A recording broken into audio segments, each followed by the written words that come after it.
That's a nice bass anyway. It's a nice bass, yeah, we'll definitely take that. It's a good fish.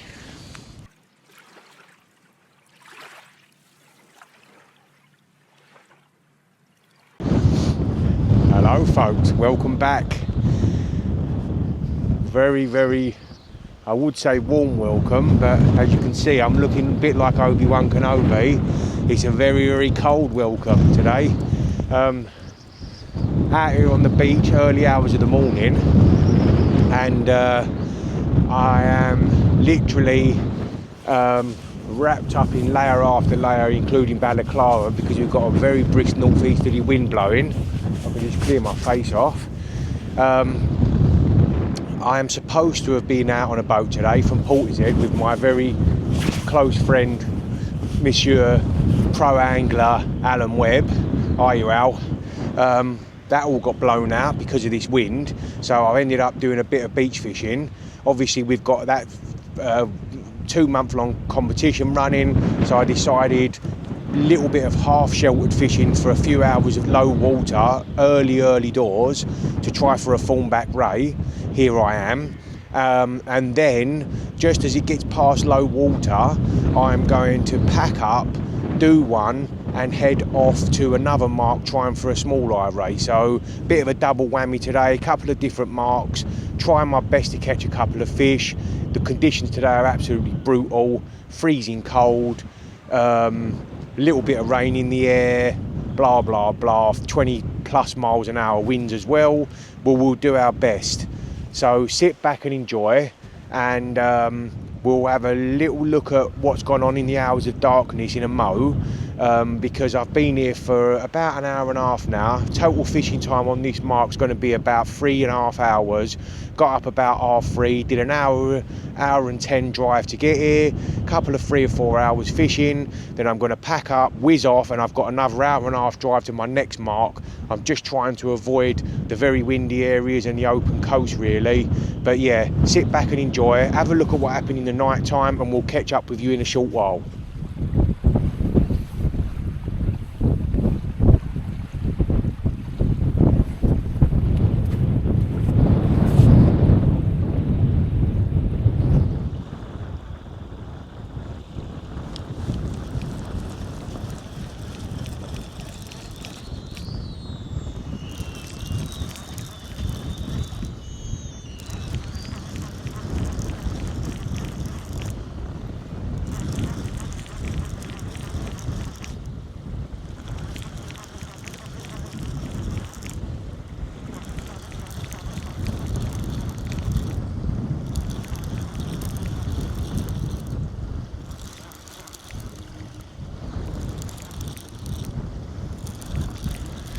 We've got something on here.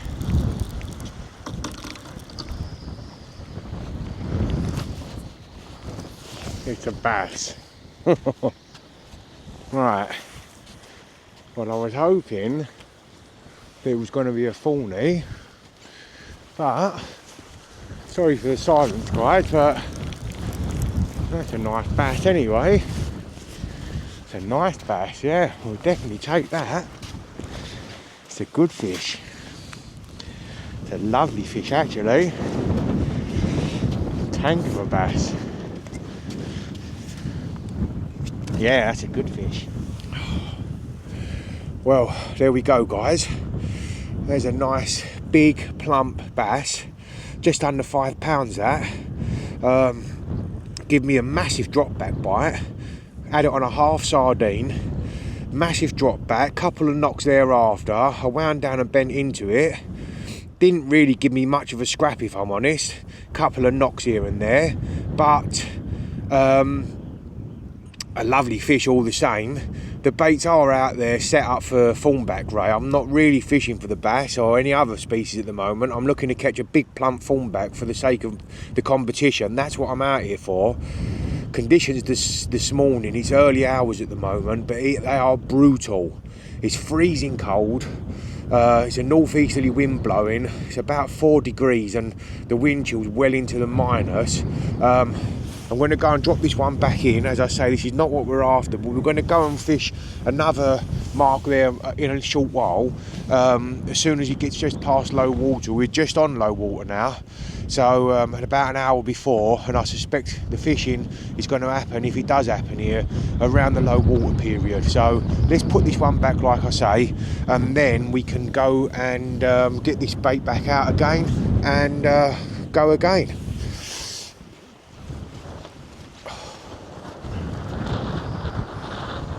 I just thought I just had a little knock on my left hand rod there. This one's got bluey and squid on.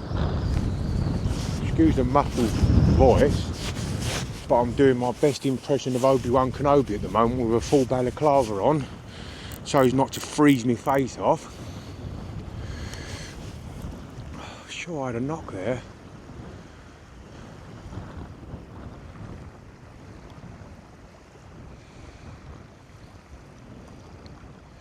I'm fishing one rod on the drop down pulley and one rod on the up and over rig. Incidentally, this one is on the up and over rig, and this is on, like I say, a section of bluey and squid. The other rod I'm fishing half sardine bait. I've just had a bass on the half sardine, and really what we're after a thornback ray today. Got a couple of an hour and a half, 2 hours worth of fishing here before I'm going to pack up and do one and travel about an hour and a half to another mark. My boat trip was blown out today. I was supposed to be out on a boat. That's been blown out.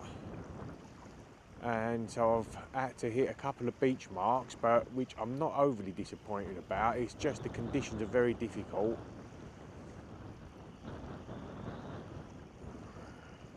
Much materialising there. I thought I had a knock, but it might have just been this wind lashing into the rod tips.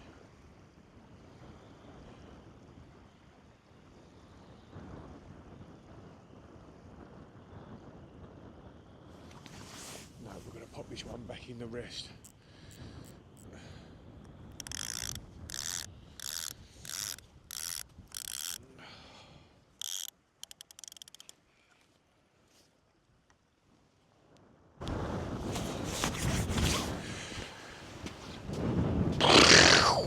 Blimmin' freezing tonight, and this is the hardship of the fishing.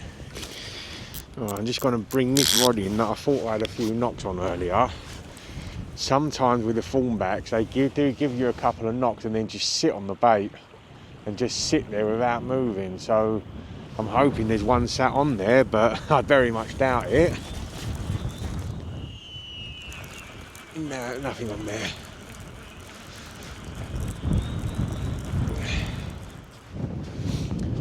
Right folks, just gone past low water now, and as you saw, we've had that nice bass in the hours of darkness.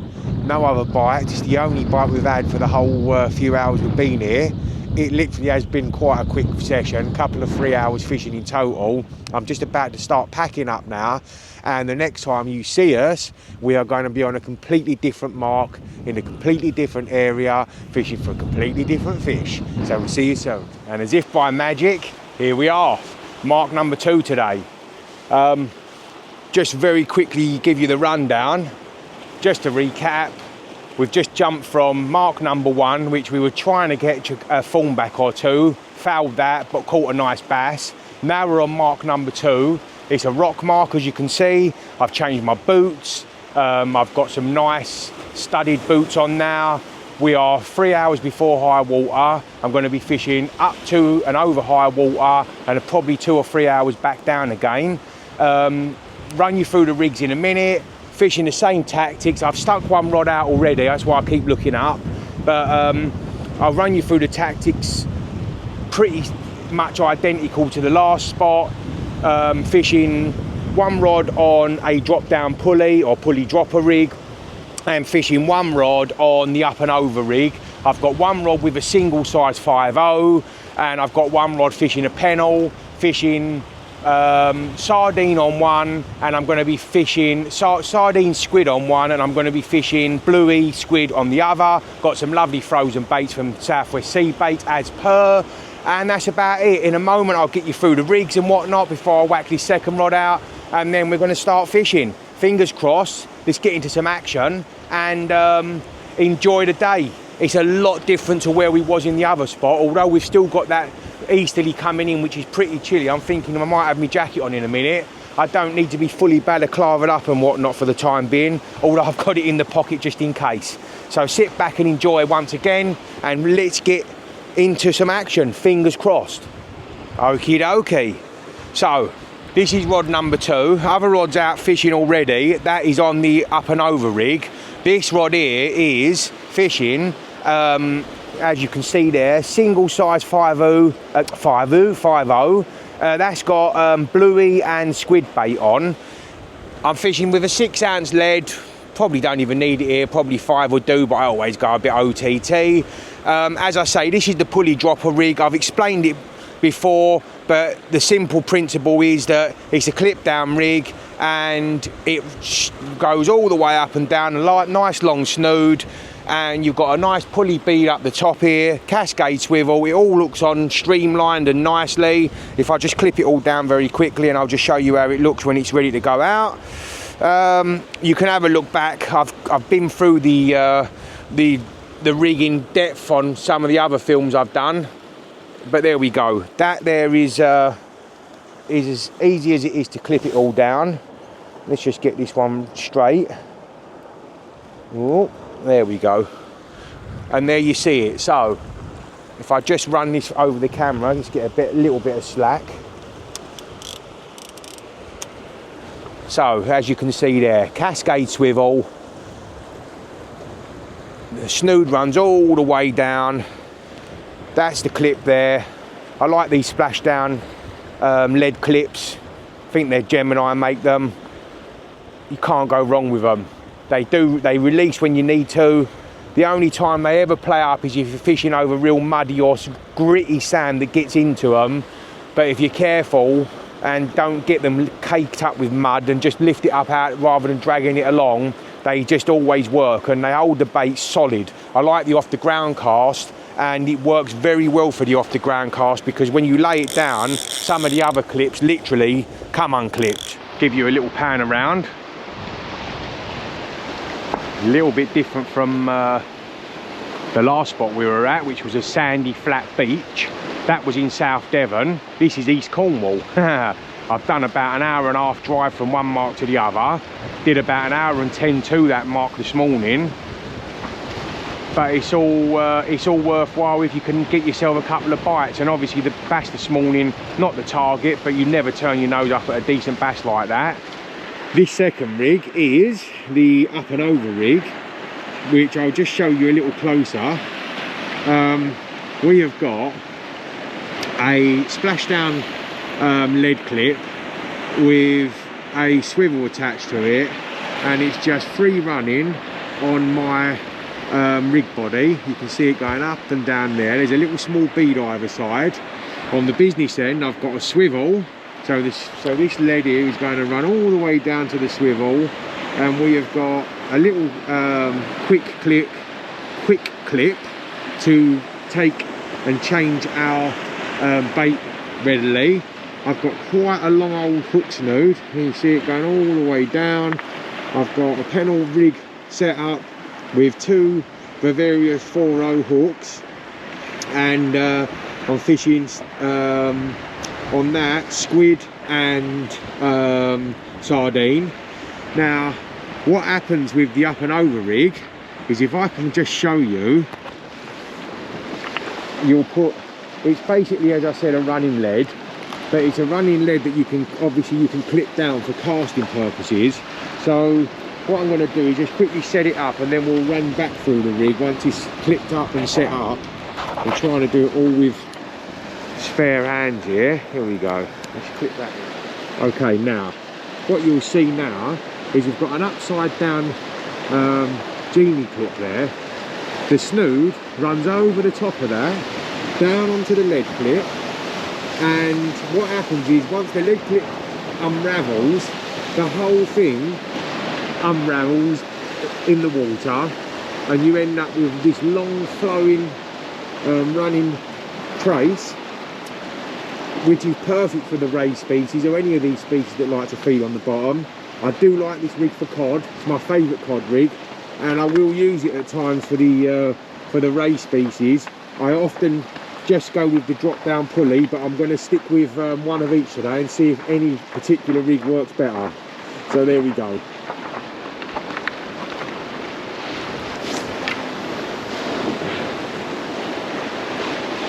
There we go. Nicely out. Just let that sink down at bottom. Not quite sure how deep we're fishing over here, but we've got plenty of water there. Now, for those of you that want to know the ins and outs of what I use tackle wise and line wise, etc., I'll just quickly whiz you through my setup. I use the same heavy beach casters that I have done for numerous years now. I've got a pair of Century T800s coupled with a pair of Penn casting specials. They've always stood me in good stead, and I really like using them, if I'm honest. I've lined my reels up. I use the Yasso line, 20 pound. It's got quite a decent enough diameter on it, and I tend to use Sakuma shock leader, anywhere ranging from sort of around 70 pound-ish, something along those lines. Same goes with my rig bodies, normally about 70 or 80 pound, and I vary obviously my hook lengths. At the moment now I'm fishing 50 pound clear Sakuma for my hook length, just because it's pretty clear water, and I always get paranoid about having brightly coloured lines and whatnot. I'd rather keep it quite clear and low profile, and that's about the size of it. 2 Penn castings, pair of Century T800s, 20 pound Asso line. Job's a good one. Catches the fish what I need it to anyway. I've never had a problem with it. As you can see, if you listen here, it sounds like I'm walking in football boots here. I've got my study boots on. When I'm fishing on the rock marks, I tend to put them on. You can see all the little white scratches that it puts onto the rocks there, but it definitely gives you a better, safer grip. And particularly when you're on your own, you don't need to be slipping in. Not that you want to slip in at any time, but just be careful. You know, if you're not comfortable and you're not feeding fish with any rock marks, take someone with you, and just watch out for rogue waves and don't get too close, and push it if you get a fish on. Come on rods, please, one of yous go. Oh, I'm in the trenches today, people. I'm in the trenches for you. I'm freezing my arse off. I've had that one bite hours ago on the other mark for that one bass, and I've sat here motionless rods all the time so far. We're about 20 minutes from high water at the moment, so serious trek on the way back, people.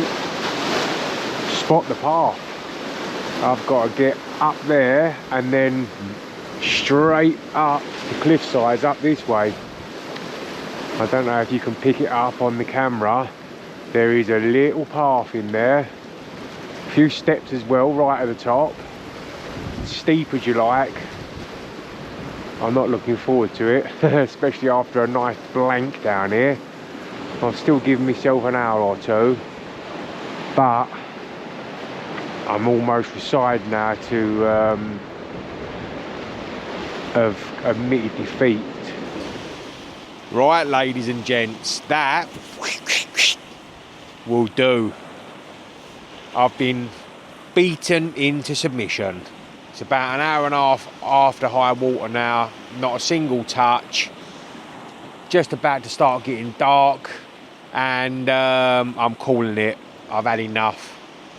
It's been a big, long grueler, and I've got a long ass walk back up a big steep hill. So there you go. Haha. As it turned out, I thought with the bass we caught earlier it was going to be a bit of a good day going on, but that was the only saving grace of the day. Freezing cold and not a single bite all day apart from that one bite. So yeah, there you have it. We'll see you again next time. Thanks for watching. Sorry we couldn't catch more fish for you today, but that, as we all know, is fishing, and we can't always empty the sea. Luckily we had that one bass to save the blank, to be fair. You just sit back and have a nice cup of tea or a nice chill out while I go and march up the great big hills. Bye bye.